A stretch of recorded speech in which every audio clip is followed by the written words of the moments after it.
Welcome to the JBs Powercast, where we talk about industry news, events, performance parts, trucks and accessories, shop talk, and we'll even do a little bench racing. The JBs Powercast starts now. We're back. Thanks for tuning in. Been a little while, hey Corey? It's been a little bit since we've sat down and had a beard since the last time we... It's been so long I grew a beard. No, I've just been lazy. That's okay. Yeah. That's okay. I think everybody's allowed to have that every once in a while. It's not that big of a deal. But thanks for tuning in, everyone. We're going to go through our usual program as we do. But, absolutely. Yeah, it's good to be back. You know, it is. This is kind of we were normal for a while. Every Friday we sat down together and talked about stuff. And we sort of took a little break, I guess. Well, people got busy and things got moved around. Yeah. And that's all good, though. It's good to be back. Some staycations and... Absolutely. Back in it. Yeah. And so, good. well, let's jump in. Sure. It's been a while, so there's obviously some stuff to talk about. Yeah. The first thing, the big one, Dodge came out. Dodge and Ford have just been taking pot shots at each other, and I love it. It's great. Yep. So they came out with, we've talked about it, the TRX. You bet. We know what it's going to be. Now we get it. We see it. We get all the specs. You bet. So it's the Raptor fighter, right? Of course. So 2021 Ram 1500 TRX, also known as the T-Rex, which I refuse to call it by that name. It's clearly TRX. If they want to take a pot shot and call it a bigger dinosaur, then they should have just named it the T-Rex. Yeah, I get it. I mean, everyone knows what the name Sure. is. There's no hidden meaning here. Yeah. So visually, it looks really great. They didn't go crazy over the top. It's got good, meaty, big tires on it. It's fat. It's wide. It's got a good stance to it. They didn't go overboard, which, I don't think they would have anyway, but they got a big aggressive scoop on it. Obviously, we kind of know what's hiding under there. Sure. So it looks the part. It looks like an off-road truck. I mean, there's a great picture. There it is there of it wading through a river, basically, right? Yeah. Like, they've built this thing to be capable. It's not a, hey, look at us, we put some tires on and we made an off-road truck. No, it's an off-road truck. Right. And it has to be if they're going to compete with the Raptor, right? Of course. Because that's, so far, kind of the only option. Right. And it has been for, how long's the Raptor been out now? For a while. Right. With no competition, like you said. Damn near 10 years, probably. You bet. Yep. So, it's a pretty simple strategy that they've got. You take a 6.2 supercharged V8 that makes 702 horsepower, and you put it in everything. Right. If it's got wheels and a chassis, frick, put it in there. Yeah. So, and that's sort of been their game lately. So everyone's kind of been waiting. When are they going to do it with one truck? And here it is. But it's more than just a Hellcat powered truck, right? Because people, that's kind of what we've been asking for. Let's get the SRT truck back again, the SRT 10, all that stuff. We did, we mentioned it. I think we asked Dodge to. We did. But they, went and they built a proper off-road Hellcat powered. They sort of laid all the things out at once. Sure. They didn't kind of cut any corners. So we'll just go down the list. I'll point out some things. Obviously, we had some pictures of it rolling by. So we've got big flared fenders. They're 8 inches wider than a factory 1500. That gives you a 6-inch increase in track width. So frame and suspension components have been big reinforced as well. They didn't just stick on a fat body on it and put tires on it. They've actually reinforced everything. They even moved the front axle forward to give it more than 13 inches of suspension travel, front and rear. Ground clearance is almost 12 inches. It's actually exactly the same as a Raptor. It's 11.8. It has, some fancy ultra adaptive Bilstein remote reservoir dampers that have 3 different accelerometers and ride height sensors built into them, so they're constantly varying and changing. Yep. It has this is a bit of a one-up, because the Raptor certainly doesn't have this. It has a factory launch control.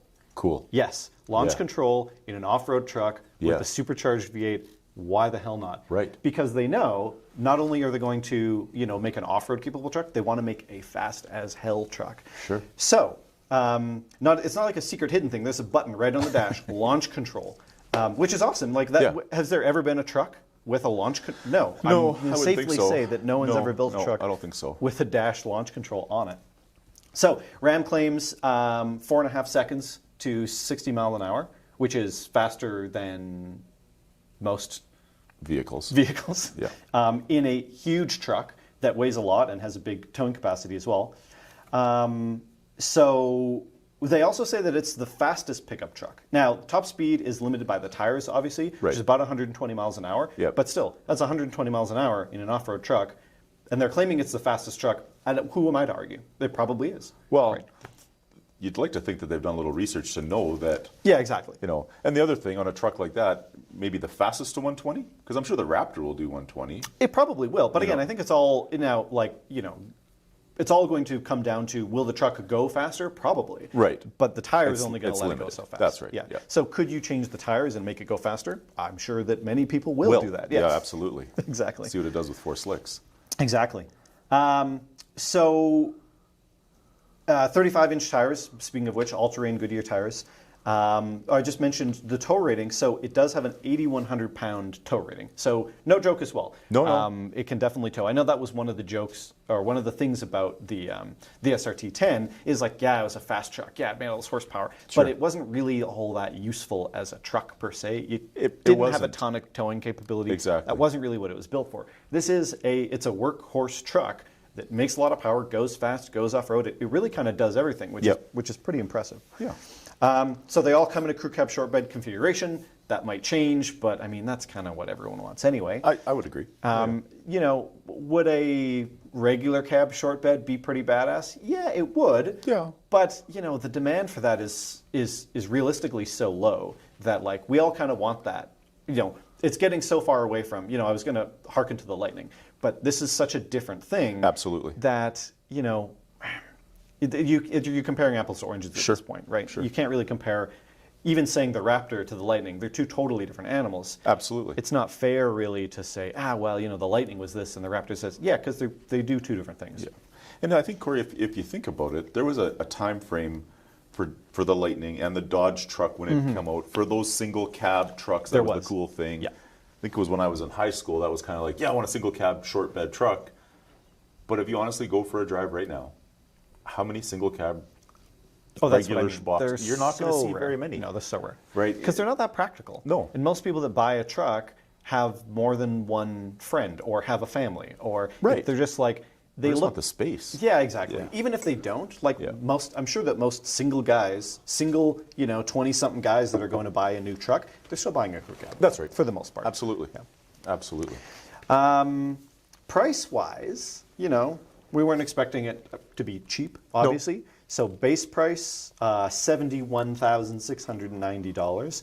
That is like $13.5 more than a Raptor. Right. So at an entry level, it's a good chunk of change more than a Raptor. Sure. $13,500 is no joke. Like, that's a pretty big step. Absolutely.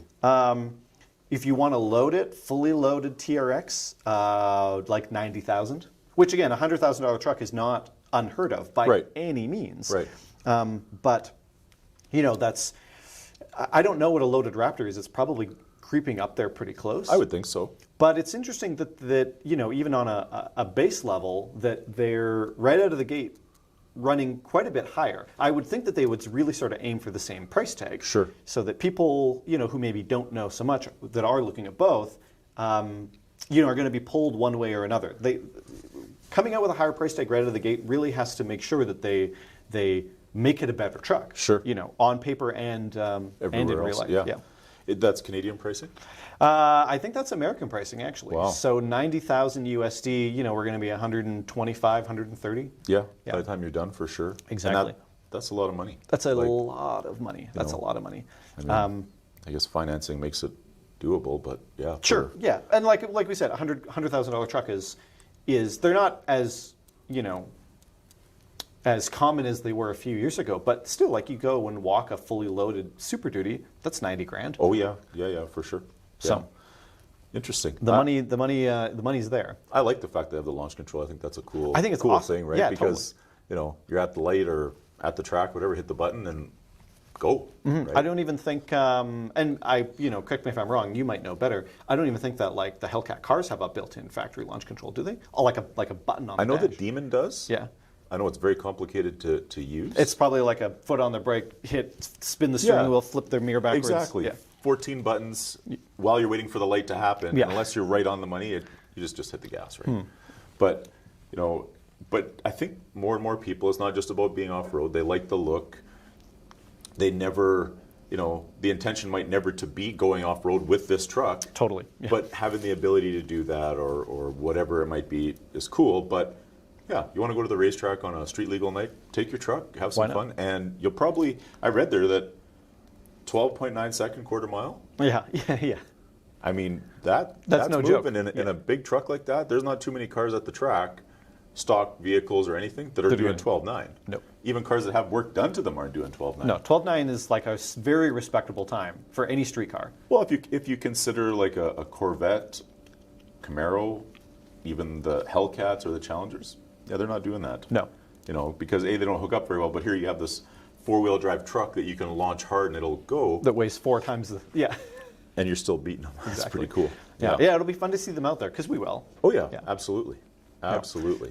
They pack a ton of tech in them as well, obviously. So every single one has, I don't know if we showed, I wasn't paying attention to the screen, I don't know if we showed the interior picture, but they have a big 12-inch touchscreen panel. That's standard on all of them, even the base model. Yep. You know, and they have all sorts of, as we move up into tech packages, they have a true first, heads-up display. They have a fully digital rear-view mirror. It's not a mirror, it's all LCD digital. Yep. They've got a fully automatic trailer backing up function that they claim works a lot better than the competitors, Sure. quote unquote. Yes. Because we all know Ford came out with one, a number of years ago now. Yeah.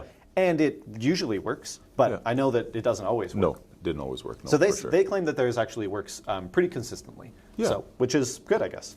So I mean, that's sort of it in a nutshell. Obviously, I'm pretty sure we should have the link to the story, to the article from Car and Driver, probably in the details. You can go check it out. That's where I pulled that stuff from. But honestly, any other big blog too is going to have all the specs and details. And it'll be staying on the news for a little while here. Yeah. It's curious. I wonder if, GM has anything at all. Brewing planned. Because they're kind of, they do some things really well. Yeah. And I don't know, trucks, they've just kind of been doing their thing and they haven't really been. Yeah. Other than the Z71, I don't think they've come out with anything, GMC or Chevy-wise that's, they have a 6.2 in them. They're nice trucks. They work really well. But they don't really enter this kind of market. No. And, a few years ago they did their Reaper and that thing sucked. Yeah, for sure. We don't even need to talk about that. That was an attempt. No. It was an appearance package at best. Right. But yeah, it'd be interesting to see if they make a go at doing sort of an off-road truck. I don't really know what all they would throw together for it, but yeah, I don't know. But you'd like to think that these CEOs of the three big companies would be like, hey, guess what I'm going to do? Sure, absolutely. Right? And the other guy's like, oh, well, I'm going to do that too. They all meet, in the washroom at the urinals and hey, you see the new on TRX? the private jet because they don't they don't piss where we piss, right? No, absolutely not. They get somebody to hold it for them. And flush it and wipe it. Yes. So it's interesting. Speaking of GM, actually, and speaking of things they are doing, so obviously we have a new C8 Corvette that's been out for a while. It's pretty amazing. It's a supercar at this point. The Corvette has well accelerated past the sports car market. Right. So the new Z06 as well as the ZR1 are on their way, and we know for sure that they have a special motor in them with a flat plane crank V8. So if you remember a few years ago, GT350, the new GT350, Ford put a flat plane crank in their V8, and the thing is the best sounding Mustang that's ever been built. Right. It sounds amazing. Right. You've got that sort of higher pitched, smooth RPM that sounds sort of European-ish, but got a still little exotic kick to it. You bet. bet. Man, it just sounds amazing. So I can't wait to hear what this is going to sound like. So yeah, there's a couple different new performance variants coming. Like I said, Z06, ZR1. So it's going to be a 5.5 liter flat plane crank V8. The Z06 is supposed to make about 600 plus horsepower. And then I really am stoked to see the new ZR1. I've always loved the ZR1. Twin turbo, 5.5 liter flat plane. So that thing should just scream. It's supposed to be about 800 horsepower. That's crazy. And then, of course, they've got the crazy hybrid one that we talked about not too long ago, the E-Ray or the Zora, whatever they're going to call it, which uses the same twin turbo motor and then has the front mount electric motor, which is going to make 1,000 plus horsepower. So, if there is one thing that they do really well, hey, trucks, whatever. Yeah. Trucks be damned. Let's talk about horsepower and let's talk about cars. Yeah. Absolutely. And I agree with that statement for sure. Yeah. There is a little spy video that was released of people assume it's probably a test mule Z06, and you can hear it accelerating a little bit, and it sounds awesome. Sure. So I mean, the more the better. You know, you've got Absolutely. a higher RPM range, you've got a smoother operation. It just makes for more horsepower. Right. And I mean, we know Corvettes are light. Yeah. So the more power they pack into these things, the faster they're going. And with the electric or the hybrid or whatever you want to call it, you know, now you have the additional weight that you need in the front to help you turn and go into corners and come out of corners and never spin the tires, because engage it all Exactly. and away you go, right? Like, Yeah, that thing's going to be an animal. oh yeah, It's going to be nuts. Yeah. Like it.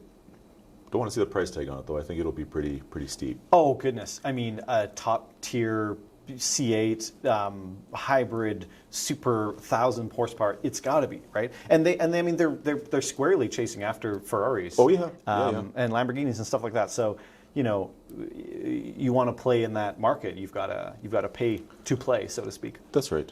Yeah, and I mean, the U.S. market for Corvette is its own beast. I mean, you know, support America, American great. You know, the whole thing. They'll pick that over a Ferrari, especially if it's on the same level, right? Absolutely. You know? They'll pay. There's plenty of guys that will pay way too much money for a competitive Corvette just because it's a Corvette. Absolutely. Yeah. Absolutely. I mean, it's hopefully soon. But yeah, I agree with you. You know, Chevy's gone. Okay, I'm going to make the Corvette the best thing ever to come out, and other manufacturers going, well, we'd rather sell 1 million trucks. Right. Which, I mean, that's two different strategies, but And they probably both are going to work very well. Yes. Right. Like it's one more quick story. We're going to bring it down humble Sure. to the cars that Sure. people like me can afford, and Yep. not to make any assumptions, but you can afford. That's right, yeah, The yeah. everyday cars, and cars that still do kind of excite me. Sure. So the Subaru BRZ and the Toyota GT86, which I think now they just call the 86. I don't know if they dropped the GT or not. Right. Either way, that dies this year. Huh. Yeah. Did you know that? No. After this year, it's done. Okay. Good So news, though, there is a new one coming. Right. Yes. So they have a new version of it coming. They're not changing the name or anything. There's some spy shots that are coming out. Now, these cars have always held a bit of a special spot for me because they kind of keep the small, the front engine, rear drive, manual, lightweight market alive. Sure. That Yep. used to be, you know, it kind of used to be the Nissan, the Z cars. Yep. Yeah, the 370 kind of still does that a little bit, Yeah. but not really. You know, forever it was kind of dominated by the Miata. Sure. If you Sure. wanted a small, lightweight coupe, where else That was did rear-wheel you, drive? Yeah, where Absolutely. else did you go? Nissan used to have the Silvia, 240SX, all those things. Yeah. You know, all those great sort of 90s sports cars. Yeah. So that's why this car has always been kind of important to me. I'm a Subaru guy as well. So it's always been a good, cheap sports car, but it's never really blown anybody away. Right. One of the big things that everyone's been asking for since it's come out is like, why don't you put the turbo in it? Guys, Right. Yeah. where's the Yeah. turbo? Yeah. Seems like Why such not? an obvious Sure. choice. So the new one coming out is going to have a turbo motor. It's a 2.4 boxer motor. It's not the same that's in the WRX, the Right. 2-liter, the FA20. It is a different engine. I think there's a configuration problem, or there's just a fitment issue with fitting the WRX motor into that. Right. Something to do with, they'd have to do some re-engineering, that they have another version that fits just as fine, and it's a little bit bigger too, a little bit more displacement. Right. So 2.4 turbo, it's going to make, I don't know, probably shy of 300 horsepower, but that's fine because the car weighs Yeah, nothing. exactly. And that's Yeah, kind of look the what point. it's in, right. Exactly. A little 6-speed guy, little coupe, that's all you need. So we got some spy shots of it. You know, it's kind of hard to tell. The camouflage is actually pretty good. Pretty on that good. one. Yeah, I agree. Yeah. But we can see the nose has been narrowed a little bit. The headlights have been smaller, sleeker, which is good because I was comparing it to a picture of the current one, and it still looks fine. It's a pretty good looking sports car, but the look has aged a bit with Sure. other, Sure. 2020 and 2021 models coming. So they've widened the grille quite a bit. Oh yeah, there's the current one. Yeah. And it's just, it looks fine, but there's some styling cues that are starting to look a little long in the tooth. Yep. I agree. You can see it looks quite a bit more sleek. The rear end looks like they've shaved a little bit. It looks the slope is a little cut closer. Yep. So, for sure it's going to have a 6-speed, maybe probably a 6-speed. I don't want to guarantee that, but they'd be kind of dumb to put anything else in it.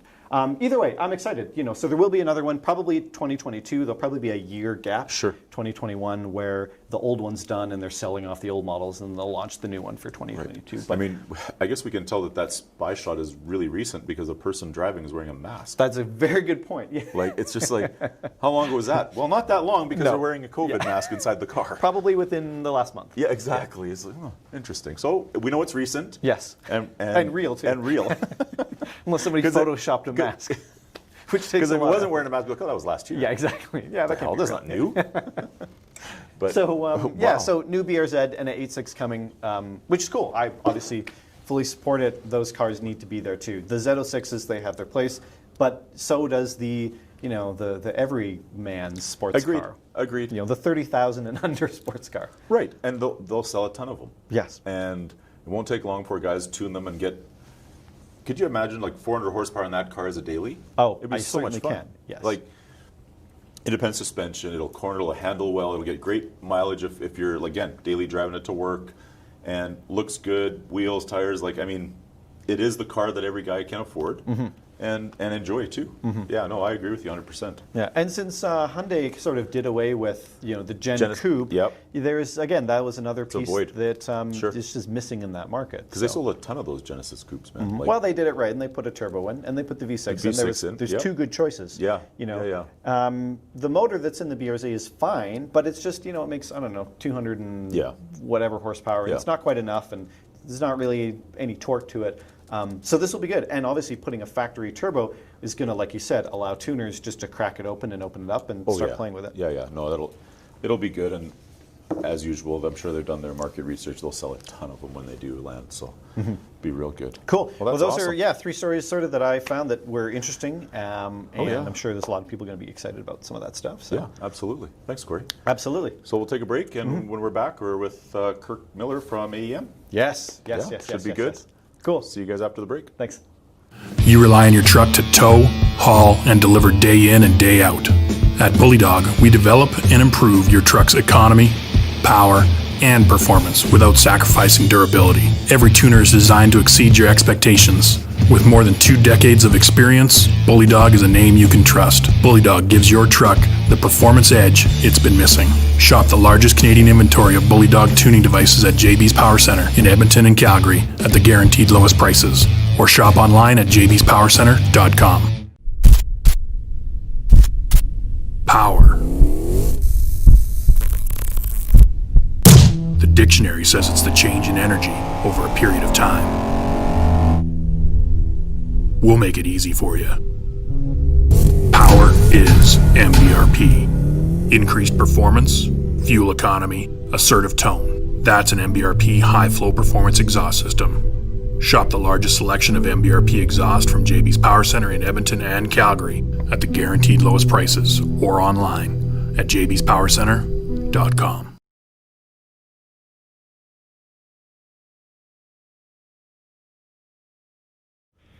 No, I think we're all good. We're back, guys. We got Kirk on the line. Kirk, thanks for taking the time.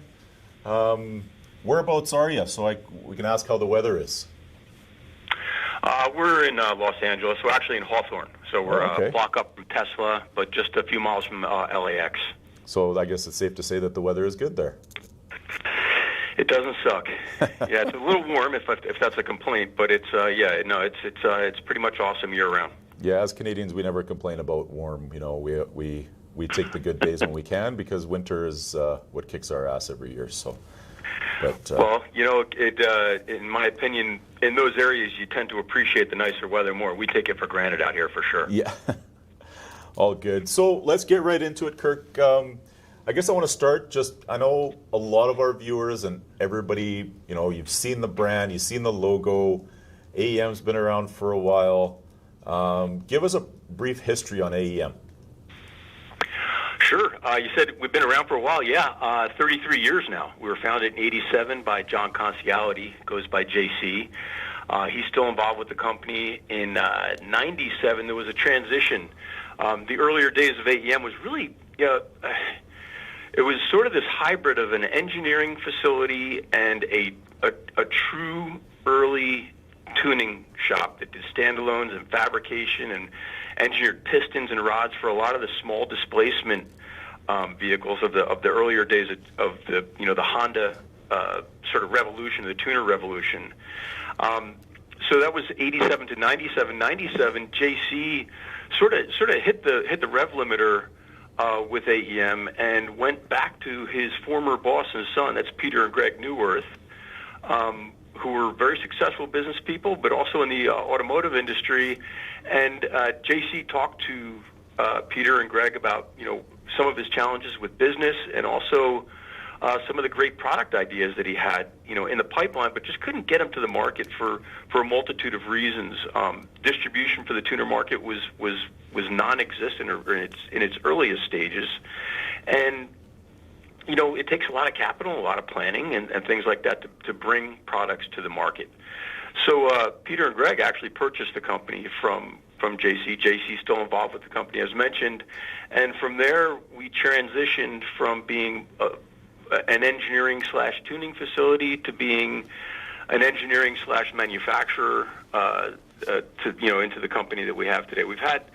I joined in '98, May of '98, so I've been here from the earlier days. We had 10 people. We had bloomed up to over 300 people when we had induction and filtration, and then we sold that division off to K&N in the mid 2000s. So it's and now we're back down. We're with electronics and that being our core and some of the products we're going to talk about today. We're at about 60 people right now here in Hawthorne, California. It's been a wild ride. Yeah, no kidding. So do you still produce air filters then, or is it all through K&N? That's all through K&N now. So okay, cool. K&N has the dry flow technology, and they've it's sort of like JC coming to Peter and Greg saying, look, we have these opportunities, and they had the legs and the ability to take it to the next level. I like to believe that K&N has taken the AEM brand and the dry filter technology to the next level. I don't know if a lot of people are aware, but they've actually done home filtration systems that are serviceable now using the dry flow air filter technology, which I think is just an awesome idea. It really is. Yeah, no kidding. I mean, that's definitely the definition of thinking out of the box, right? Like you take something that's automotive created, but then switch it to, home. That's pretty cool. I agree. That's cool stuff. It's fun to see. Yeah. So that's great. I mean, I didn't know that AEM was around that long, but I mean, I know it's been around for a while. Briefly, just touch on what the new innovations are coming from AEM. Oof. There's a lot going on. I really wish I could share visually what's going on here because it's pretty spectacular. The innovation, we are sort of I wouldn't say a business pivot or a company pivot, but we've taken a real hard charge at the EV market segment. And that has been a massive learning curve for us. We're very fortunate to be hooked up with some amazing partners in the EV world already that have helped us educate us and accelerate our knowledge and understanding of what the market needs are. So when we talk about new innovations, I'm going to have to lean on the EV part of it with our VCUs, our new PDUs, which are little power distribution modules or power distribution units, and then the ability for our CD dashes, which are CAN displays, able to roll over into that segment. And, frankly, that was one of the reasons that we got into it so long ago. People are hearing about it at PRI 19. We launched the EV or introduced the EV platform in our segment of our business. But we've been working around that and looking at that segment for years. And because of where we are, I mentioned we're right down the street from Tesla, and there's a bunch of other OEMs around us that are EV, and there's a lot of EV conversion shops here in Southern California. And some of the challenges that they had were with displays because there wasn't a lot of displays that offered the ability to show off CAN information, to have it completely configurable. Well, it turns out our dash was a good fit, and because it can take the channel count in, unlike a lot of other products out there, they're fairly limited in channel on the CAN side and analog. We have virtually only a couple of analog ins, but we're running certain systems right now where we're taking 2,800 channels of CAN into our dash for logging. So because there's a lot going on in the EV where you want to see all these different things. So that allowed us to sort of really see into what the challenges are on the EV side with our dash. And once we realized there was a lot of pain points in that market segment, it was very reminiscent of when we introduced the plug-and-play system back in the early 2000, 2001, where there's pain points, whether it be a cost pain point or whether it be a labor pain point. Right. We addressed both of those with the plug-and-play engine management system in the tuner market segment. So you didn't have to rewire the car. You didn't have to do all that. You're using a factory harness, which is a really good harness. Right. And then using a standalone system to take control of the systems where you've outlived, the alphabet soup fixes that you would have in the earlier days.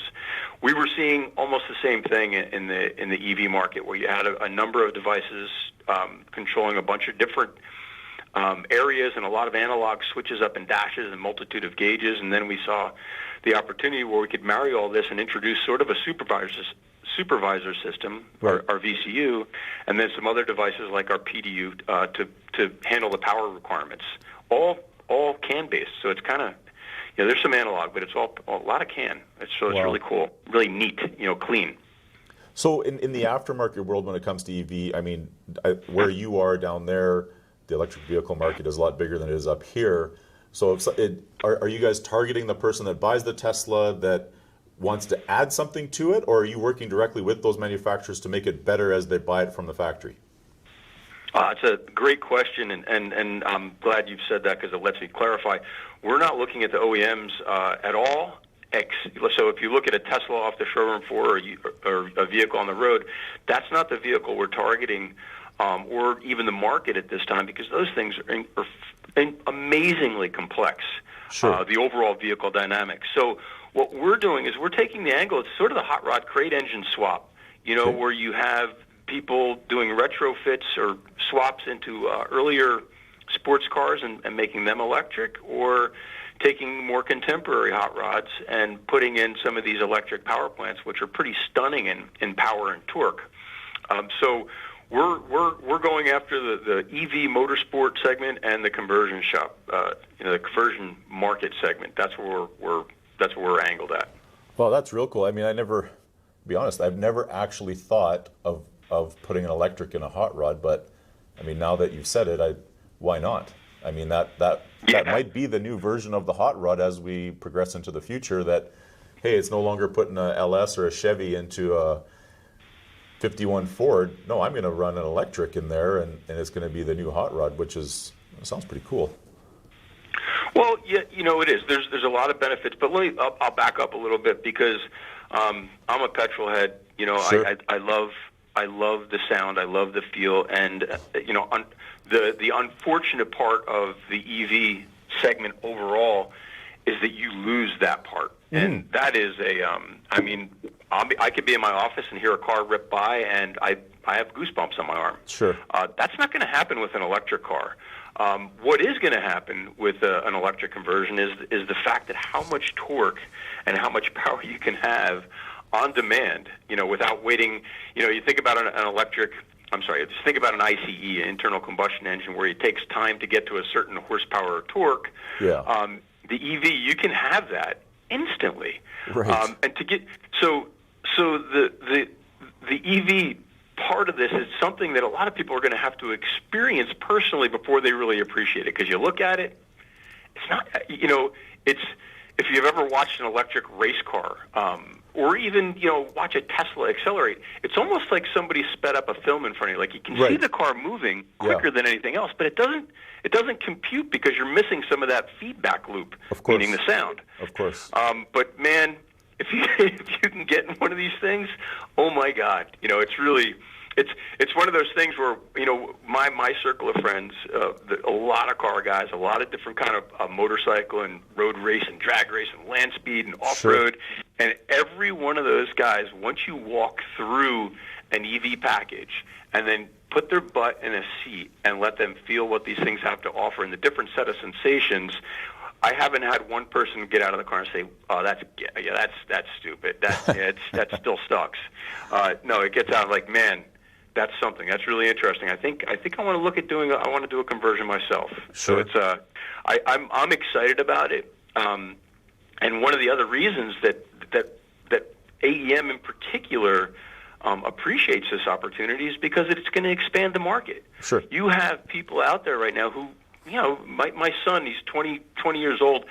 He's into cars, but he's not into spin and wrench. Sure. But when you talk about an EV conversion and you look at this motor package that weighs 100 pounds and makes 900 horsepower in this elegant, clean little package, and there's nothing dripping or no spinning parts around the outside, just a shaft coming out of it. Yeah. It's really appealing. Sure. So there's some really cool benefits to it. Yeah, and I agree with you. I think that's the future of the quote unquote car guy. That there's nothing wrong. Traditionally, like you said, 20 years ago, 30 years ago, if you were a car guy, you were the guy that could swap a carburetor or build a motor, and that was the definition of a car guy. You could fix it and make it work, and it was all about you and working on your car. Well, you could be a car guy now and really be really good at computer programming or understanding computers and have the same effect. You're just not turning a wrench. So I truly believe that the next generation of car guys is less about the mechanical side of it and more about understanding the actual electronics and parameters of the vehicle. Yeah, there's a lot to be learned, and like I said, the exciting part for us is it's I look at the landscape of my competitors, and we have a really good relationship with the majority of our competitors, and I'm excited about this for them as well, because we're not going to be able to meet the demands alone. I don't think over time, so we need some of our competitors to jump on as well, and they'll appreciate the challenges. There's a lot to learn here. But and I think that the LS swaps and the Coyote swaps and the Hemi swaps have a really nice long history in front of them still. But the fact is that the EV stuff is gonna be fun once people get their head around it. I agree. So other than the EV market, what about adapting to like just the general new vehicle market? Is AEM working or focusing anything on there? Well, So you think about the newer vehicles; they're pretty healthy out of the gate. A lot of the sports cars and performance vehicles. I just watched your preview, and you're talking about some of the pickup trucks with launch control now, and a 1290 quarter mile. That's fast. That's crazy. Yeah. That's absolutely crazy. So yeah, there's opportunities for improvement, but a lot of that's done by other manufacturers with reflashes that are emissions compliant. And there's exhaust manufacturers, intake manufacturers that enhance the breathing capacity of those. A majority of our products are angled at the motorsport market segment. So you look at our products that we offer, from the dash to standalone engine management to the water methanol, boost controllers. Those are all motorsport products. So one of the beautiful things for us is the number of vehicles that are rolling off the showroom floor with turbochargers. Right. All that means to us is how many more of those cars are going to wind up on the track, and then we get to enjoy that and participate with them in helping their cars go faster, become more reliable, whether it be as a result of logging information or performance enhancements like our fuel pumps, our large volume fuel pumps, or absolutely we're going to be talking about our water methanol injection. Water meth. One of the other really nice byproducts, if you have a DI engine, a direct injection engine, there's all sorts of challenges with carbonization on the back of the intake valve. Absolutely. So these people who go out and do work on their engines and then put them on the track and they have a DI car, you spent all this money on CNC port work or larger valves or different valves, and don't in a short period of time there's a bunch of carbon sitting on the back of the intake valves. Yep. That's terrible. Yep. Well, as it turns out, water methanol will actually, in simplest terms, steam clean the back of the intake valve. So you have a decarb component that goes along with the important features that water and methanol offer. So there's things like that really play into our hand well right now. The number of turbo vehicles coming off the floor, the number of track events now with track days and track nights and things like that, so people can actually track their cars. They don't have to be a professional race team anymore. That's right. I mean, I'm a big motorcycle guy, and I've got a track day bike. I don't race it, but I'm on the track with it, having a lot of fun and letting it ring out, and in a safe environment, and not getting a ticket. Yeah, exactly. So yeah, I mean, you touched on water methanol. I'd like to get into that segment of our program here. So give our viewers a quick explanation of how water methanol provides more power. So there's a couple of defaults here. So by default, injecting water. So I want to back up. There's a number of people out there when you talk about water injection, they think that you're spraying the intercooler or the radiator. Right. And then when you get their head, pointed in the right direction, you say, no, we're injecting into the intake tract. And you're injecting water into an engine.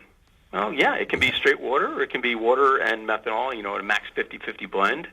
And it's sort of hard to comprehend that you would spray water into an engine and you'd see a performance benefit. Right. But some of the things that work is, you have the methanol, which is your fuel, so you're adding some fuel, but one of the most important parts of this is to bring down air temps, inlet air temps, so you can actually throw a little more timing at it and maybe even lean it out a little bit because you have a fuel supplement going in, and now you have the water going in this fine, mist that goes from atomization to vaporization. You have decent distribution through your intake manifold, and now you're bringing water into the combustion chamber in a very, very small percentage of the overall volume going in.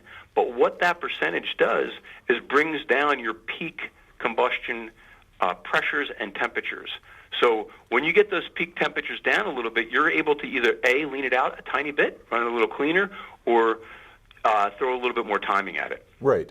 So these things that'll equal power. Right. And I on the other side of that, by when you have the, you're leaning on it a bit, or you're whatever you're doing to squeeze more power out of your motor, this is also a safety net because detonation is the biggest problem with, the cylinder temperature being so high that it detonates on the wrong side of the stroke, and now you're breaking stuff. So that's something that I've always understood for water methanol injection is that it's going to make a lot safer for you to do anything you want after the fact. Correct. So when you have if you take a contemporary performance vehicle that's going to be a track car, and they start wicking up the boost on these little tiny high efficiency turbos really quickly. They're to the point where they're whipping up the air so hard. And the intercoolers are sized properly for street use, not necessarily track use, so you have heat soak issues. Yep. So now all of a sudden your intake charge temps are climbing. And there's only a couple of ways to get those down, and if it's, swapping out your turbocharger to a more efficient turbo to match what you're doing with the vehicle now, or increasing turbo or intercooler size, or putting water methanol on top. So it is, for detonation prevention, and you can turn the boost up a bit and get away with it when this is set up properly. Now, one of the things that's really, talking about one of the features within this, we have this little controller that has a boost onset and a finished boost setting and some internal diagnostics, which are all really cool features.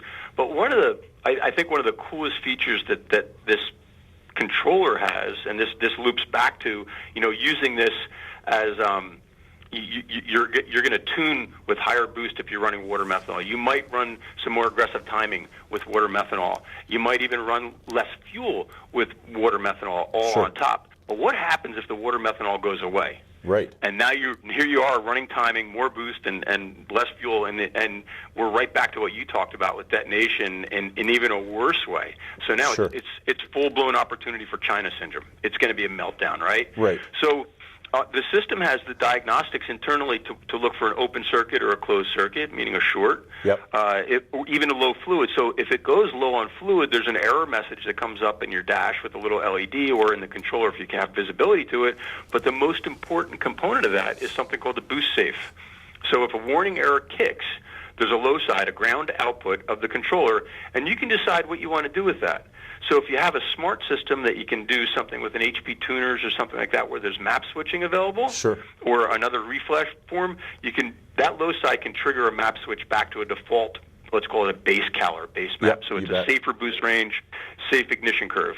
If you don't have that ability and you have an earlier car that doesn't have map switching or anything like that, at minimum you can put in a separate boost solenoid, have that grounded, and dump your boost pressure. Right. So it drops your boost pressure. So you're going to, the driver himself, maybe he's not going to notice the LED, but he's certainly going to notice it nose over in power, and then look at his dash and see the flashing LED. Yeah. And I think that I mean, having that ability, depending on what you're driving, road course or drag strip or whatever, dirt oval, whatever that might be, flashing LED or whatever, but having that safety net that the system will automatically dump boost or cut power, whatever it needs to do if something goes wrong. I mean, it just saves you dollars in the end without having a grenaded engine. But so, with that, Kirk, how soon in a build, if someone's building something, should they be looking into water meth? Like, at what stage, or is there a stage that you say, geez, if you're going to build a Turbo LS or a Coyote that's supercharged or something like that, and say, hey, you know what? If you're going to be over this level, you definitely should be looking into water meth. Is there a stock vehicle okay that's, is there a part of a build or what somebody owns that you should say, I would definitely be looking at it? So the easiest response is you should always start with the end in mind. So where do you want to be, in the end, and does this fit the equation? Water methanol is not, if you're running E85, there's very little benefit to it outside of the water component, because you're already getting the fuel cooling and things like that. If you're running a full ethanol, methanol, or M100 package on standalone, this doesn't. There's very, very little benefit at that point. Now, if you the other side of that is if you have a turbocharged vehicle or a high compression vehicle, this, in my opinion, should be one of the earliest additions, just to rid yourself of the opportunity of detonation. Okay. It's just such a great tool, and again, on the DI cars, I can't stress this, man. If you can keep carbon off the back of the intake valve, that's sustained horsepower. You're just not losing some of the efficiencies out of that you have out of the gate. Oh, okay, yeah, that makes sense. Yeah, absolutely. I mean, I didn't think the other side for E85, but yeah, you're getting the same E85 and water meth kind of work on the same principle, other than the water, like you said. So on turbo setups, is it that, basically as soon as it starts making, is that a certain boost level, or do you have them set up so that it's continually misting in as, from 2,000 RPM, or is that just based on whoever or whatever vehicle it is? I guess my question is water meth something that's sprayed continuously, so you're constantly refilling it, or is it only under certain RPM and applications that it's recommended and be used for? Well, it's so the short answer, it's not injecting all the time. Okay. So this isn't something that you're filling up every day. This is set up like I mentioned earlier. You're worried about peak temps. Yep. And reducing those peak cylinder pressures, reducing those so you can take advantage of additional boost or timing curves. So that being said, there's some tuning required. And what's really nice is that once you tune it for one engine package, especially in a contemporary car that has knock noise that you can look at through a OBD2 scanner, you know when this should be coming on. So if you're on pump gas and you're on a dyno and you do a few pulls with all your other mods done to the vehicle and you say, hey, look, we're getting knock noise here at this boost pressure or at this airflow, because we're talking a lot about the boost reference of our controller. We have several other iterations of controllers that can do either a 0 to 5 in or frequency input. So you think about some of these, again, these smaller displacements, small turbochargers that's super high efficiency, and they're seeing peak torque at like 1,700 RPM, which is phenomenal. So you have this big flat table torque, right? But that's also going to say you're seeing peak cylinder pressures at that time as well. So you might need the water earlier in the RPM curve versus later. So in that case, you're going to want to tie into your flow meter, see where's my peak airflow and when are we starting to see knock noise tip in based on these airflow numbers. You can now do it based off the 0 to 5 or the frequency input from the MAF to our controller, and you can tune it that way. The goal is to have this only engaged when you need it. Versus when you don't have it spraying all the time, like some of the earlier systems were hop switch based, or just as soon as you saw boost over atmospheric, then it would start spraying. Right. So and they weren't even on a curve. A lot of them were just either all on or all off. Right. So now we have the ability to go from 0 to 100% duty pump, duty cycle on the pump. So before we get into talking about the V3 upgrade system that we watched that video the other day, which was fantastic, by the way. Thanks. So let's take a Ford F-150, the EcoBoost twin turbo. One of our fellow coworkers here has one, and he runs one of your water meth kits. So regular customer, it's a turbo. It gets that carbon buildup on the valves like we were talking. Is the system a pretty straightforward thing to set up on your standard F-150? I'm going to buy the kit because I know it works well. Is that something that you just buy it and you can just put it in and set a parameter on at a certain temperature we want it to mist in to help just keep those valves clean and no carbon buildup? Because I know Dave is the gentleman's name. He told me that with your kit, when he gets servicing on his F-150, and I believe it's one of the newer generations of the EcoBoost, a lot of the mechanics tell him, like, geez, man, that's the cleanest one I've ever seen, because we're used to seeing from the first gen of the EcoBoost, quite a bit of carbon buildup, and they had turbo issues and things like that. But, he swears by it. So, in your opinion, is it that easy? Just get the kit, follow the instructions, install it on your truck that's, like we'll use the F-150, but, and go? Or is there more to it on the tuning side of just a standard vehicle as well?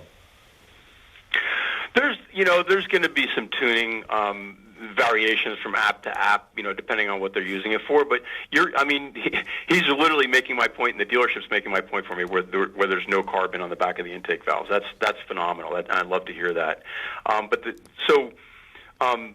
You mentioned the video. One of the areas that I touched on is we changed our water pump to a weatherproof or waterproof pump. So the ease of installation is much greater because we broadened the opportunity or locations where the pump can be planted or mounted. So it used to be where, hey man, everything should be in the cabin or in the trunk of the car or in an area where it's away from elements. Now, using a truck or a race car with a tubular chassis, if we're talking about something like that, you can actually mount the pump where it's exposed to the elements. Right. So it's way easier for the install. So, getting the kit and installing it just got a lot easier because you can put the pump, almost anywhere you want. Right. And yeah, absolutely. I think that's you don't have to hide it. You don't have to put it in the trunk. You don't have to put it, somewhere where it's never going to see anything. The ability to put it on the frame rail and you're good to go makes the installation that much easier for sure. Sure. Yep. It's always the goal. If we can make this easier and easier to install, the circle gets bigger. For all of us as far as the install opportunity. Yeah, exactly. I got a question here. So, do you need to chill the water meth mix? Chill it. You guys got great questions. We actually did that. We froze. Had the water very close to freezing. We had ambient. And then we had warmer water, right. And there's virtually no change in the overall efficiency, the intercooling efficiency, or the charge temp, because it's such a minuscule percentage of the overall volume going into the engine. Oh, okay. So when we're talking about in the video, we're talking about having over 640 or 650 CFM of air. You're injecting cc's of fluid in a misted form. Right. So it's such a small percentage. So regardless of wherever that temperature is, when it leaves that nozzle, it immediately goes into action, and it doesn't care about its temperature anymore. Right. It's more concerned about the intercooling effects or the cooling effects that you get via evaporation of water. And the methanol itself just drops temps almost immediately as well. So, gotcha. When it goes from the solid to a vapor, right there, that transition in that air charge pipe, it's right back to whatever the temps are, and then it's in its chemical reaction going from the atomization to vaporization, which gives you that sort of what's the word I'm looking for, where the evaporation, when something evaporates, there's a cooling effect naturally there. Right. Okay, so let's talk about improvements and performance gains comparing V2 to V3. We're talking about the nozzle, right? You bet. So, so the nozzle changes. This is really cool because we always look at our competitors' products to see how we're doing. So we have some really cool camera setups and test benches to look at the atomization properties of our product and of our competitors' products. And one of the engineers was looking at the tip designs and all sorts of different atomizers, I'll say. Okay. And he came up with the idea of this thing called the swirl generator, and it's a completely different type of. I'll back up. Most injector nozzles have some form of swirl generator or some sort of pintle that'll create the atomization. Sure. But Scott Armish is who I'm referring to. Saw some other opportunities for improvement with this different form of swirl generator, passed the concept off to JC, the founder of the company, and JC ran with it. And it took, there's probably, no, not probably, there's a year and a half of development in this thing, sure, of on and off engineering time, waiting for prototypes to come in. And so the finished features of the machine angle features in the nozzle itself and the swirl generator made an enormous difference in the overall efficiency of creating a broader spray pattern and a higher level of atomization. So that means smaller particles. So that was the big change there. Now the other thing was that internally the filter and the check valves, we always wanted to improve those. JC came up with this umbrella valve, which is really cool. It sits above the filter in the nozzle. Meaning the umbrella valve sits there, the water comes up against it, and there's a lift-off pressure. I think it's around 13 or 15 psi. Right. Before it'll make it past that. But in the event of any debris ever getting in there, the design itself will allow the debris to pass through versus letting it get hung up. Right. A lot of times you have like an O-ring seat or a pintle, and that pintle, if there's any debris there, it's just going to sit there. It can't cut it. There's not enough pressure. Right. With the umbrella valve, it's more apt to let it pass through, and then the filter just below it will capture any debris that makes it past. Gotcha. So those two features, the umbrella valve, check valve, and the swirl generator tip is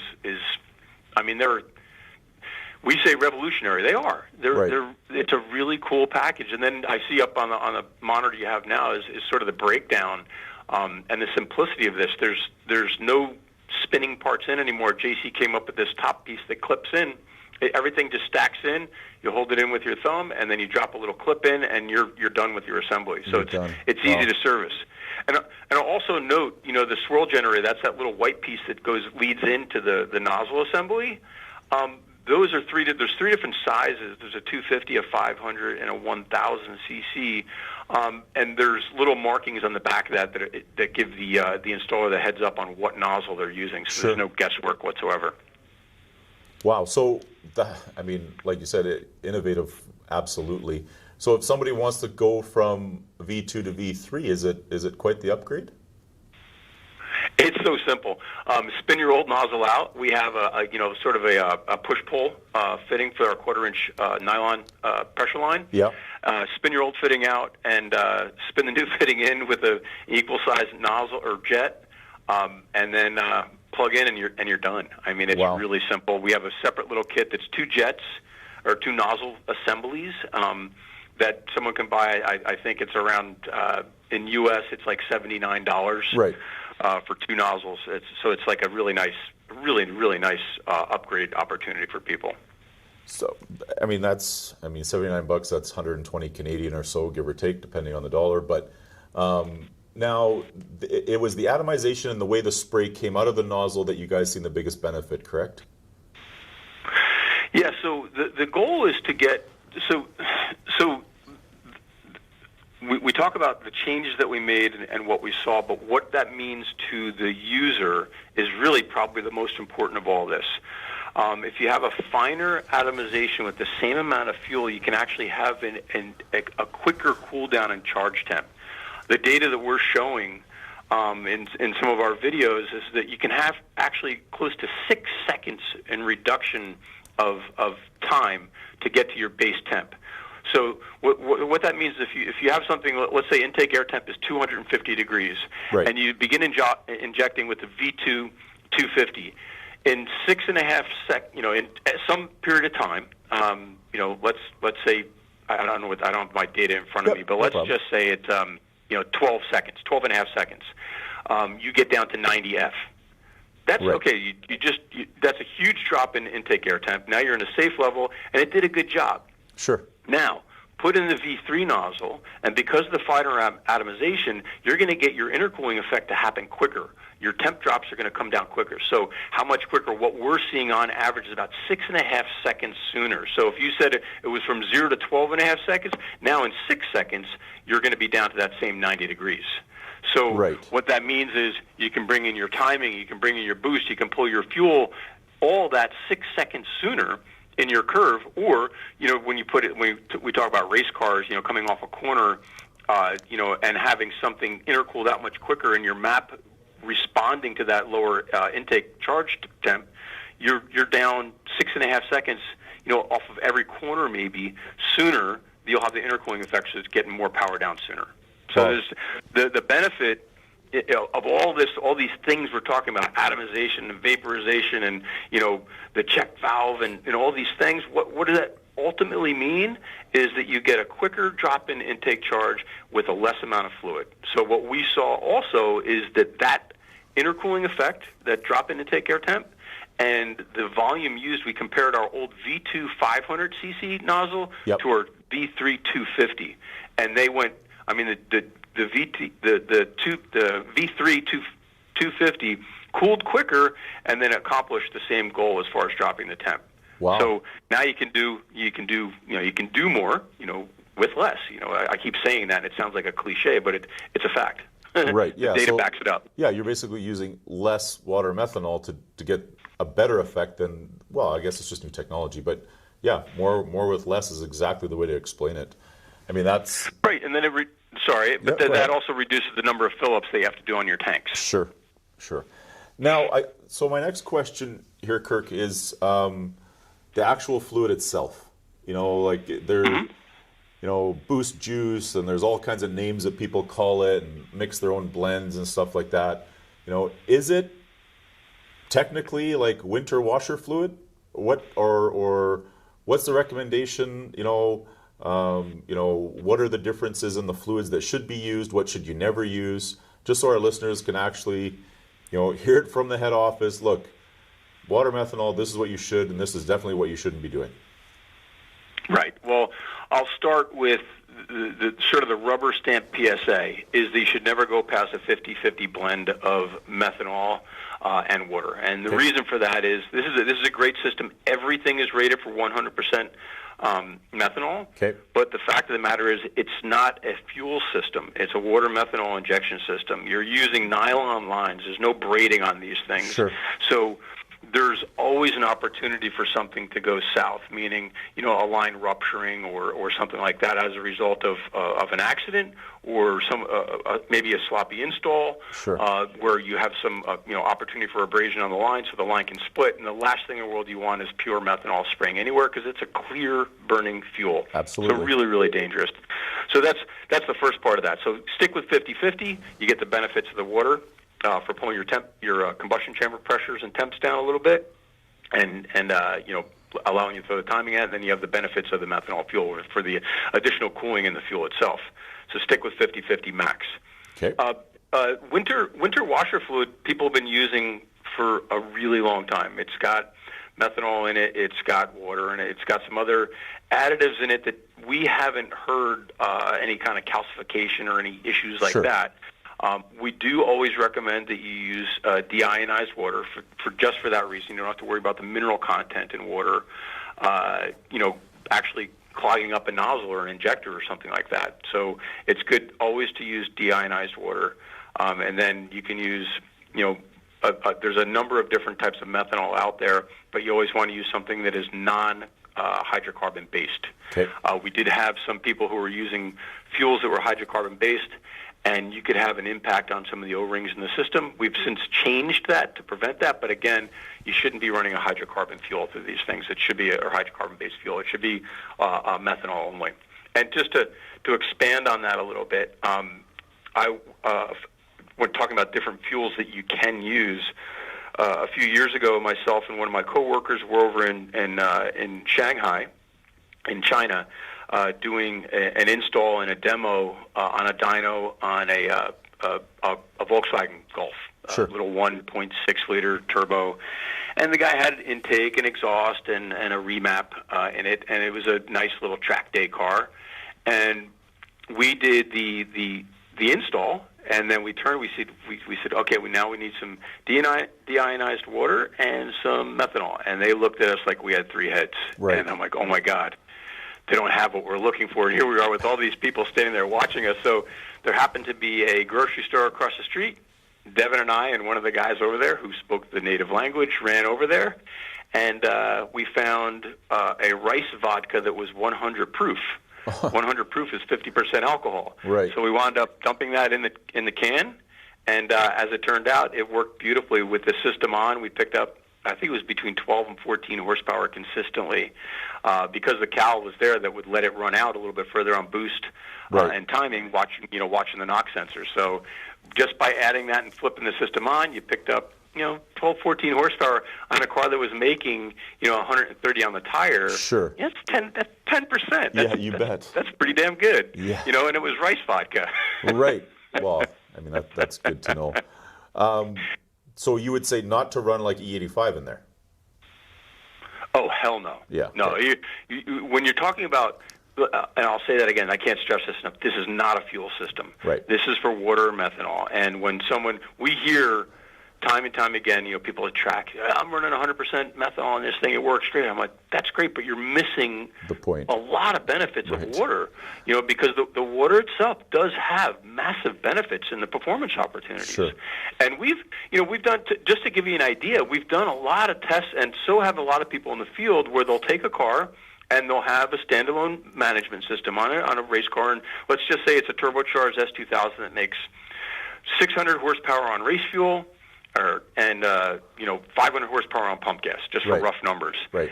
Putting the water methanol on top of the pump gas can get you back up to 600 horsepower. Wow. But it has to be water methanol. If it's just methanol, you're not going to get there. Right.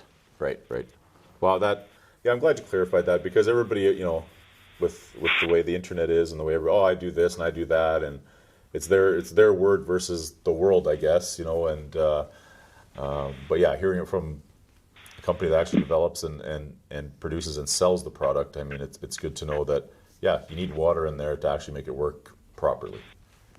Right. Our goal is always to make sure things are safe first. Right. And then, performance second. Right. The next question I have for you, Kirk, is, who can benefit from a water meth kit? The world. Yeah. I expected you to say that. I wasn't going to say that. Oh, you're going to put yourself in only certain people, but basically direct injection, turbo applications, supercharge applications. Anyone looking for keeping their engine clean with carbon buildup or anything like that. So I mean, I guess the sky is the limit on who can benefit. It is, and it really is. And some of the other areas that people don't even think about, but again, we're absolutely blessed, A, where we are, but B, the number of verticals in motorsport we work within. So you think of AEM, a lot of people think about the tuner market segment and the drift and the import drag, but we're heavily involved in domestic as well, but we're also involved in power sports. Sure. We have plug-and-play engine management systems for razors. And we work with a lot of these side-by-sides are turbocharged right now, and they're running really small intercoolers and have horrible airflow for their intercoolers themselves. So we have now found our systems are on, if you look at some of the top competing desert racing vehicles, they're running our water methanol, because the intercoolers are so small, and if you want to run that sustained power level, you have to keep the intake charge down. So the intercoolers are inadequate, and in a lot of classes you're not allowed to change, A, your fuel, B, so you can't have a power adder per se, like a nitrous or something along those lines. You can't change your intercooler, you can't change your turbocharger. Man, you are shoehorned into a corner. Sure. Putting the water methanol on top of that, or just plain water, you're going to see benefits. And what it means to the racer is that they're just allowed to run the sustained higher power levels for longer periods of time. Cool. So just as we're wrapping up here, we can't forget about our diesel guys. Benefits of diesel guys? So that's a really good market segment for us as well. A lot of the a lot of the water methanol benefits that we talked about for the ICE and turbos. Virtually every diesel out there right now is turbocharged, and they are contending with carbon issues and particle issues. And we've actually done studies with the ARB with just straight water in the system to reduce the particle output of these things. So you have a reduced NOx, which is one of the big enemies of the world and a huge producer of the diesel, or the diesel produces that. But now with a water injection on top, you can actually reduce your NOx, which is, again, it's a direct correlation of pulling down your peak cylinder temps. Sure, absolutely. Pressures and temps. Yeah. I mean, that's, again, that is the battle. That's what everybody is trying to do, is get those temperatures and kind of reduce the air inlet temperatures and the pressures down so you can run more power. Kirk, if people go ahead. So I was going to say, for the diesel packages, we actually have a 5-gallon reservoir tank versus the 1 gallon or 1.15 gallon that we have for most of the gas engines. So the diesel guys, we know they're longer haul. Sure. They might be a little larger consumption, so we're running a 5-gallon tank as well. With diesel, everything is bigger. Everybody knows that. There's always, bigger turbos, bigger everything. So why not bigger water methanol tank? I mean, that just goes with it. Kirk, social media, if guys want to follow AEM or follow yourself or whoever, how would they follow AEM so we can get it out there for our listeners and our viewers? AEMelectronics.com. Facebook is AEM Electronics, and then Instagram is same, hashtag AEM Electronics. So if you Google AEM Electronics, we're going to pop up and you can see our social feeds. There's a lot of cool stuff out there, especially on the video side, educational. Awesome. Kirk, thank you very much. I really appreciate you taking the time to be on our Powercast with us. And JBs carries AEM. We've got it in stock, so if you need it, call us and we'll make sure we get it to you. Kirk, thanks again, and we appreciate you being on the show with us. Adel, thanks, man. Really appreciate it. Really do. Thank you. Awesome. Have a good day. You too. That's our Powercast for this week. Thanks for tuning in, and we'll see you next week. Thanks for tuning in to JB's Powercast. Check out jbspowercenter.com for the latest updates. You can find the JBs Powercast at jbspowercenter.com, YouTube, and Facebook. Don't forget to like, follow, and subscribe. JBs Powercast is a JBs Power Center production and is produced by Stephen MD and Sean Lansman.